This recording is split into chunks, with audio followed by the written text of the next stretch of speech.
Who is it that sets the standards? A group of people from a committee called ICNIRP.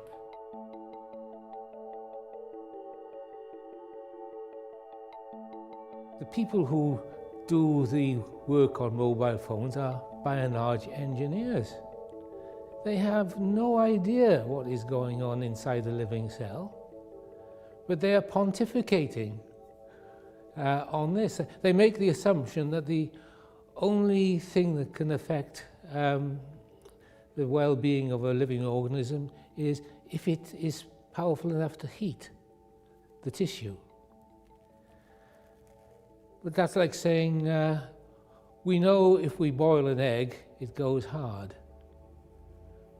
What they don't know is that if they don't boil the egg, it turns into a chicken. And they haven't the slightest idea how that happens, but yet they pontificate as if they do.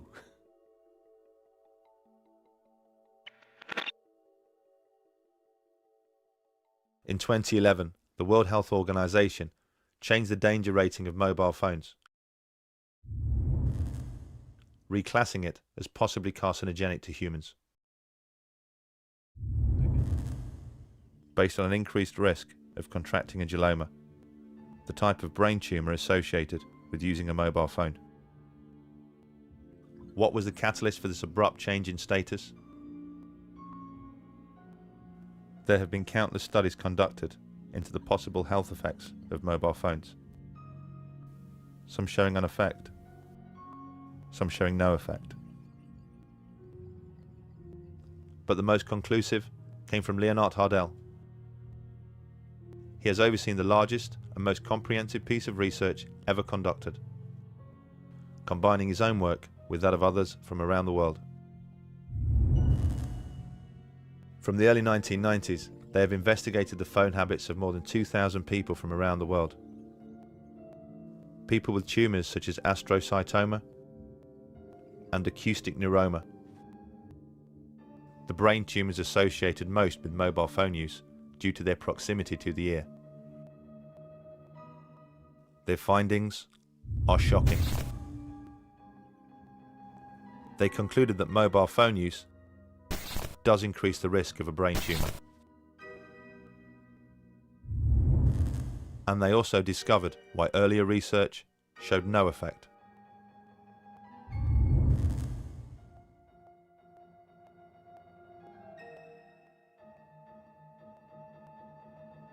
I think there's more evidence that it's carcinogenic than just possibly carcinogenic. But I can understand it in a way because most of the cancers which will arrive haven't arrived yet. I mean, people haven't been using cell phones for long enough for the true effect to become apparent. As is the case with other carcinogens, it takes at least 10 years before you start to see an effect from the exposure. Because the mobile phone explosion didn't really take hold until the late 1990s, it's not surprising we are just starting to see the effects right now. So what are the telecoms industry doing to protect its users from contracting a brain tumour? A flick to the far reaches of their safety manuals suggests that they are more concerned about protecting themselves.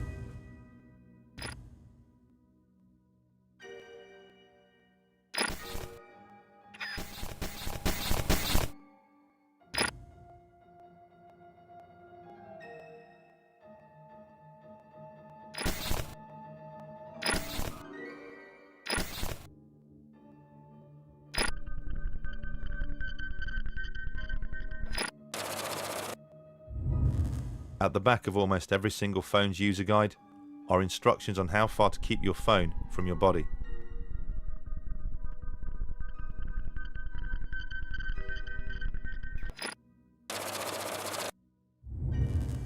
Instructions which, in the most part, are wholly unworkable.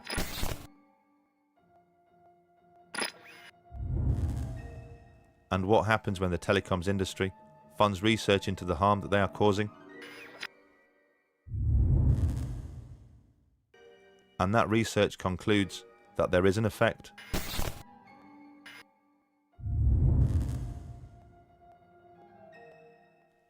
That the use of a mobile phone does play a role in the development of cancer?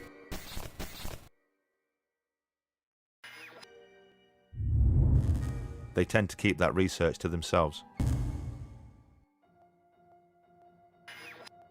We just don't know what we're storing up with EMF because the effects are largely long-term, and we have, as you say, this ubiquitous exposure and ubiquitous reliance on these exposures.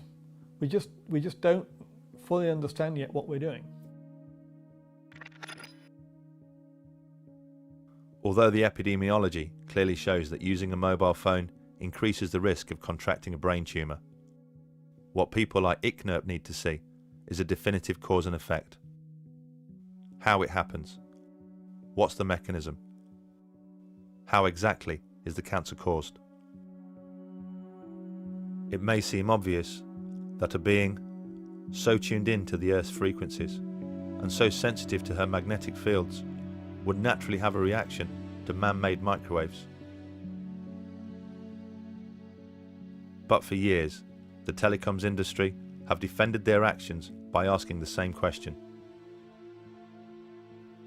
As it turns out, they've been asking the wrong question. The answer is melatonin.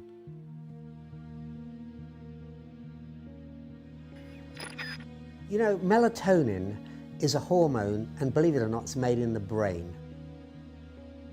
It's made in the pineal gland of the brain, and it's got a very powerful antioxidant status compared with vitamins. For example, melatonin is 5 times as powerful as vitamin C and twice as powerful as vitamin E. And it secretes only at night, and it's at night that we need it because that's when we go to sleep and when our brain repairs the cells of our body. And that's when melatonin comes out to do its work.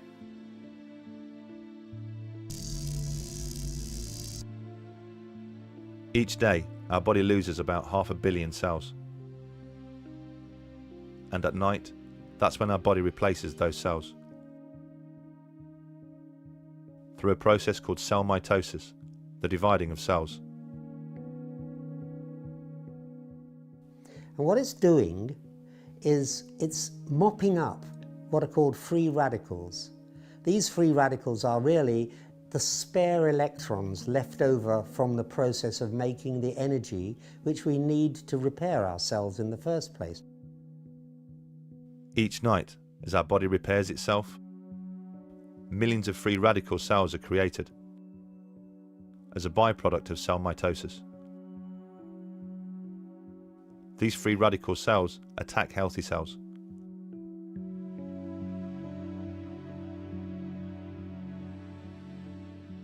It is universally agreed that the free radical cell is the main causal factor in most cancer. Our body's main defense against these free radicals is its most powerful antioxidant, melatonin. It passes into the bloodstream, and its job is to act as a natural antioxidant, a natural anti-cancer agent. Melatonin is a very, very powerful anti-cancer agent. What it does is it acts as what's called an oncostatic agent, that is, it protects you against cancer. It controls the sleep-wake cycle so that you get a good night's sleep when you've got proper melatonin. It's an anti-aging molecule. In other words, by mopping up those free radicals, it leaves your skin and complexion looking younger.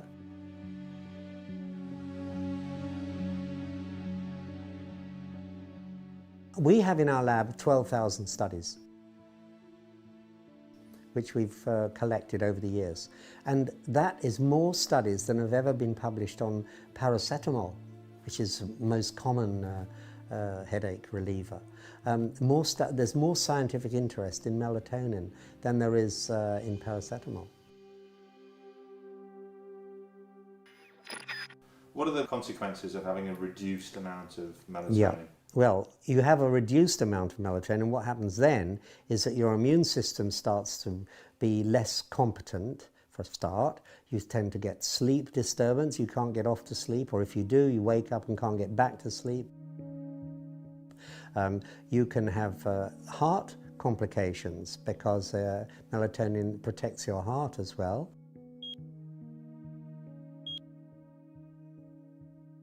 And you're much more prone to disease because your immune system is not functioning at its best. So these are some of the things that happen when you have a lowered melatonin level. And for example, the average woman with breast cancer has only got 1/10 of the melatonin of a normal woman of her age. And for people with prostate cancer, they've got less than half the melatonin that they should have. Autistic children have less than half the melatonin levels that they should enjoy. Reduced melatonin in night shift workers, because they're working at night and exposed to light, they don't produce nocturnal melatonin, is known to produce a 50% increase in breast cancer risk. And the International Agency for Research on Cancer, IARC, has actually classed night shift work as a class 2A probable carcinogen because of this melatonin reduction. There are lots of studies now showing that people on night shifts or people who are blind have different cancer rates than the average population. And most of those studies support the view that the absence or the lowered melatonin has an adverse effect on health. Because the body only repairs itself at night, melatonin is only produced when the pineal gland senses that no light is present. What happens is that the pineal gland is light sensitive. It's sitting right where your brain receives signals from your eyes, that crossover point in the middle. It's called the suprachiasmatic nuclei, and the connections from there goes directly to the pineal gland to tell it whether there's any light around or not. If there's light around, then there's also interference with the signals the brain wants to send to our cells in order to repair them. So it says there's no point in the brain sending these signals out to our cells to tell them to repair, because there's so much interference that they won't hear it. So it waits, the brain waits until it's dark.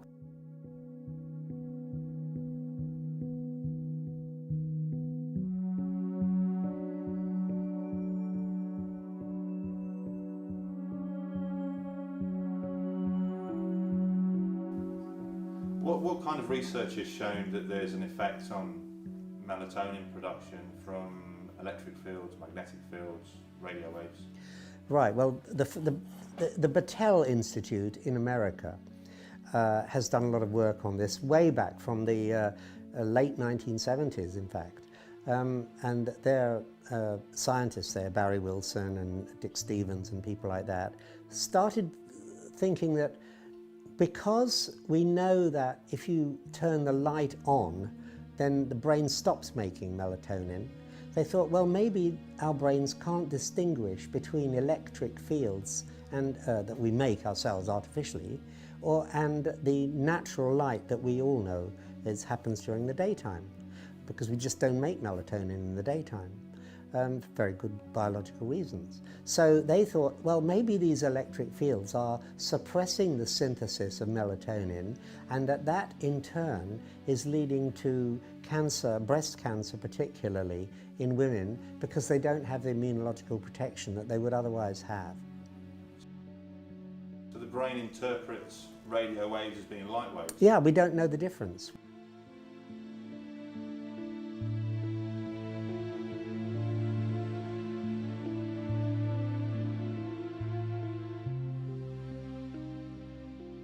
The hypothesis that the pineal gland cannot distinguish between light frequencies and man-made frequencies is certainly backed up by a wealth of research.